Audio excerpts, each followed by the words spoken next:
This is probably the longest period of time I've ever seen the community as angry as it is at Wizards of the Coast and Hasbro, and it feels like this is like the last straw, and there is a few things that can happen that could potentially redirect things into a positive direction. But actually, if you really look at it, Wizards of the Coast and Hasbro, they've been going on the downward steady slope ever since Hasbro purchased Wizards of the Coast. I really hope that one day Hasbro sells Wizards of the Coast, and that could be the thing that helps Wizards in the long run, because I know they like that fat paycheck that they have been getting from Hasbro by basically allowing Wizards of the Coast to turn on the printer, and that's really what Hasbro wants, is turn on the printer and just print a bunch of cards and print that old equity. And eventually it's going to cost Wizards of the Coast not just their credibility, but it's going to cost them customers ultimately in the end, and it could potentially destroy the game, but I don't think that it's going to destroy the game. I think that's being a little bit hyperbolic, though if that were to happen, well, they already have MTG Arena, and they can just keep selling things like Magic 30th to the whales, and some of them will bite, but eventually a lot of these whales are going to be sick of the plankton that Wizards of the Coast has been selling. Now, Hasbro, why do they love Wizards of the Coast? Well, it's simple.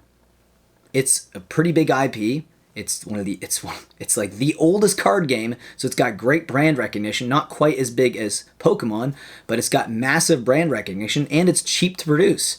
Compare Magic the Gathering, a game where you can actually reprint cards with the exact same artwork and not even have to pay new artists to create art for your company. Compare that to all the plastic, which is, by the way, made with oil, and oil has been going up in price. So what does Hasbro do with the other stuff that they make? It's toys. That's what Hasbro does, is toys. I have plenty of it behind. This is actually the perfect display to talk about this, because toys have a lot of plastic in them, and they're actually pretty costly to manufacture. Obviously, they have been going down, like the manufacturing costs have been going down for quite a while, but if you compare something like this to cardboard, it's a no-brainer.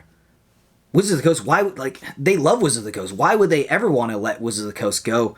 I don't know. If people tighten up that wallet and say, you know what, enough is enough, I don't want to buy any more product from Wizards of the Coast, then you know what? Maybe, just maybe, just stay there. Stay. Maybe Hasbro will sell Wizards of the Coast, but I don't see that coming in the future. But if the negativity keeps going the way that it is right now, and I'm saying, and I have said that this is the most negative I've seen the community in quite some time by a vast measure.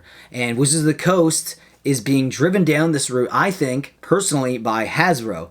I don't think that Mark Rosewater wanted to go against his promise originally about the integrity of the reserve list and how it they want to keep that going because it's a promise. It's not like a legally binding promise, but it was a promise, and he says the integrity of printing things even in dual decks or as Judge Promos kind of breaks that, and he went from that sentiment to basically full-blown, okay, let's do 30th and let's reprint Black Lotus. I don't think that was him.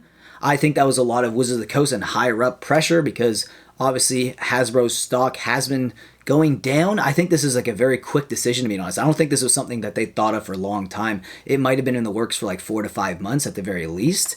I don't think it was something that they planned years in advance. This seems very just sporadic, and it just seems very lazy, to be honest. And this is something that feels like it was more driven by Hasbro.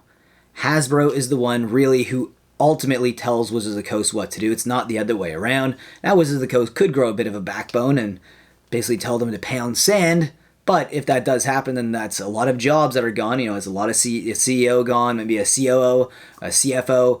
They would probably be, shit canned. And I actually think that maybe someone has to grow some, and take one for the team, so to speak, and just tell Hasbro enough's enough, turn off the printer. We got to tighten our print runs, and we can't keep losing player base because we're churning and burning so much product. You got set boxes. Think about what Hasbro has pressured Wizards into. Set boxes. We got Jumpstart now for every single set. right? Like first it was like they had one jumpstart. It's like, you know, let's make a jumpstart with every set. So you got jumpstart with every set now. Then you get set boxes. You got the regular boxes. You got the collector boxes, and now you got commander sets for every single new standard set that comes out as well. And on top of that, they're like, you know what? We have a new special frame for this set, so why don't we release a secret layer of other cards in this new special frame? They've been doing that for a while, and you know what?